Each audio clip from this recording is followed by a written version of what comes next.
This is the exciting start to build our custom houseboat. On April 28, 2021 we began clearing and preparing the future boat building site on a piece of land, part of a farm owned by very dear friends of ours. A big thanks to them and their generosity to let us use the piece of land for our boat building process.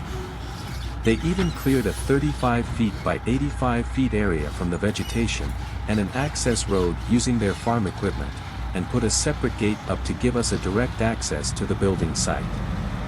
We had only to hire a landscape company, who would bring in gravel to consolidate and level the ground. They started early on April 28, 2021, and finished their task on the same day in the early afternoon. Now we were ready to go, to put up a shed which would house the needed tools and equipment, get the initial lumber to build a working table, and start with the building a strong back for our first hull. Enjoy the journey. Future episodes will be published weekly or bi-weekly as my time allows.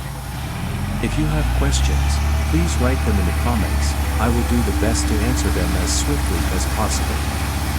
If you like the theme and the video, please hit the like button and subscribe, as well as hit the notification bell in order to get notified when new content is published.